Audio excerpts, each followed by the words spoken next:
Memandang ke masa depan.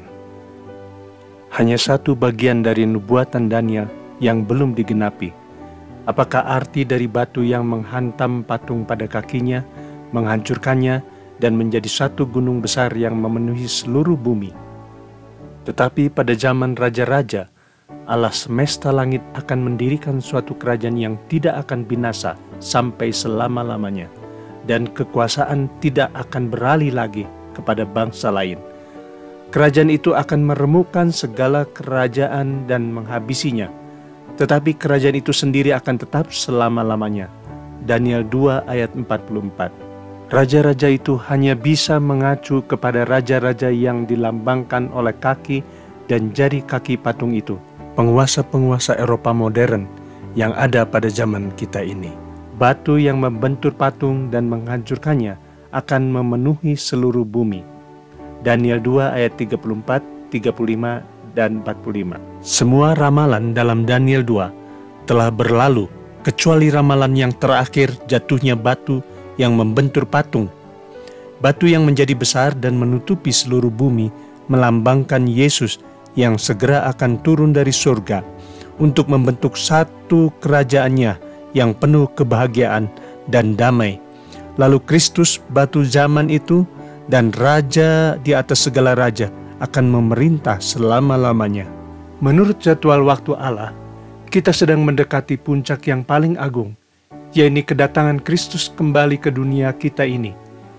Yesus Kristus, Putra Allah, segera akan mengakhiri pergumulan sejarah manusia yang penuh dengan kejahatan dan dosa, dan membangun kerajaannya yang kekal, yang penuh kasih dan kemurahan. Nubuatan ini menunjukkan tangan pimpinan Allah dalam bangkitnya dan jatuhnya bangsa-bangsa. Allah mengetahui masa lalu dan nubuatan Alkitab. Ini menunjukkan dengan jelas bahwa Dia tahu juga masa depan. Jika Allah mengatur pergerakan bangsa-bangsa dengan begitu tepatnya, pasti Ia dapat menuntun hidup masing-masing orang. Yesus meyakinkan kita, dan kamu, rambut kepalamu pun terhitung semuanya.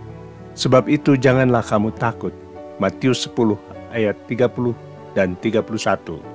Karunia pemberian dari Allah dapat menjadi penangkal dari semua kekhawatiran dan rasa takut kita. Pengharapan yang Ia ilhamkan dapat menjadi jangkar bagi jiwa kita. Ibrani 6 ayat 19. Seorang ilmuwan abad 16, Erasmus, menceritakan tentang satu kecelakaan dalam pelayaran yang tak pernah dapat dilupakan sepanjang sisa umur hidupnya. Kapal layarnya terdampar karena topan. Pada waktu gelombang jahat menghantam kapal dan mulai pecah, awak kapalnya pun panik. Penumpang nyaris histeris. Sebagian besar berteriak meminta pertolongan kepada Santa, orang saleh, pelindung mereka, menyanyikan lagu-lagu rohani atau memohon dalam doa yang nyaring.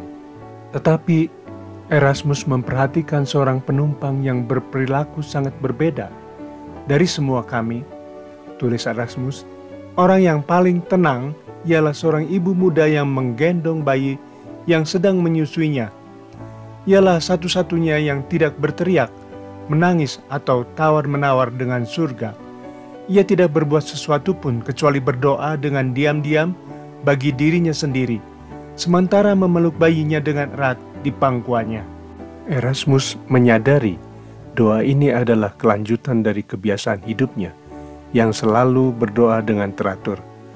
Kelihatannya ia menyerahkan dirinya sendiri kepada Allah. Pada saat kapal itu mulai karam, ibu muda ini ditempatkan di atas papan, diberikan sebatang tiang kapal untuk digunakan sebagai dayung, dan kemudian diterjunkan ke dalam ombak laut itu. Ia harus menggendong bayinya dengan satu tangan dan berusaha mendayung dengan tangan lainnya. Hanya sedikit orang yang mengira bahwa ia akan tahan melawan ombak yang menggulung itu. Tetapi iman dan kesabarannya membuat ia tetap berdiri teguh. Ibu dan anaknya inilah yang pertama tiba di pantai. Berharap pada Allah yang layak dipercaya membuat semua berbeda. Walaupun dunia kita seolah-olah akan hancur di sekitar kita, kita tidak berada di sana mengayuh sendirian. Satu tangan yang lebih kuat sedang menuntun dan memegang kita. Jika Anda mau datang kepada Kristus dalam penyerahan sepenuhnya, Dia akan memberikan satu iman yang akan melindungi Anda melewati semua badai. Temukanlah kedamaian yang maha besar yang Yesus janjikan. Damai sejahtera kutinggalkan bagimu, damai sejahteraku kuberikan kepadamu.